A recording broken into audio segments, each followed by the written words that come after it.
मेरा नाम बशीर है। मजदूर बंदा मैं, बुढ़ा बंदा है मैं।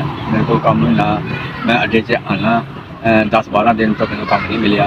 मोहल्ले च मैं गलियां च दबा लाता फिरना, तो मैंने काम को कराने वाला है तो मेरे को करा लो।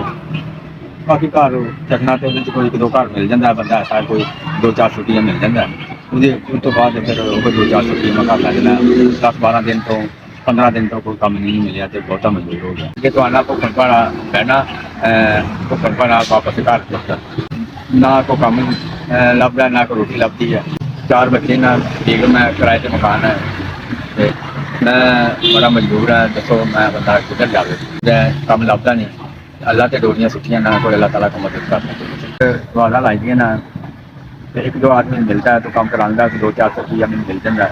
बच्चे ना बाज का फैसला होंदा कि वो बगैर रोटी खाए सौ देना, तो बच्चा बच्चे की वजह से बड़ा परेशान। मेरी बीमार है, मेरी वजह से मैं बड़ा परेशान। ਇਹੋ ਜਿਹੇ ਹਾਲਾਤ ਹੋ ਜਾਂਦੇ ਨਾ ਕਿ ਅੱਲਾਹ ਤਾਲਾ ਕੋਲ ਮੌਤ ਹੀ ਮੰਗੀ ਦੀ ਹੈ। ਅੱਲਾਹ ਤਾਲਾ ਦੀ ਦੁਨੀਆ ਕੋਈ ਕਰਕੇ ਤੇ ਦੇਖਦਾ ਤੇ ਨਾਲ ਇਹਨੇ ਕਿਸੇ को मेरी मदद कर दो, अल्लाह ताला ਤੁਹਾਨੂੰ जगा दे, मेरा कोई गुजारा हो जाए। ਜਦੋਂ ਬੱਚਿਆਂ ਵਾਸਤੇ मैं रोटी को लैके चल जावाਂ।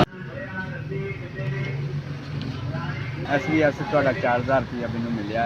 ਤੁਹਾਡੀਆਂ दिल ਦੀਆਂ ਗਹਿਰਾਈਆਂ ਨਾਲ शुक्रिया अदा करना। ਬੱਚਿਆਂ ਵਾਸਤੇ, ਆਪਣੀ बीवी वास्ते अखराजात लैके जा रहा। राशन लवांगे, घर का अखराजात चला लेंगे, ਤੁਹਾਡਾ शुक्रिया अदा करांगे। SVS ਤੁਹਾਡੀਆਂ बड़ी मेहरबानी, अल्लाह ताला ਤੁਹਾਨੂੰ जगा दे। SVS ਤੁਹਾਡਾ 4000 रुपया मैनूं ਤੁਹਾਨੂੰ भेजिया होया मैनूं मिल गया है। इस 4000 खर्च के मैं ਤੁਹਾਡਾ पैसे दिते हुए ते अपने बच्चों वास्ते रोटी SVS ਤੁਹਾਡਾ बड़ा बहुत शुक्रिया।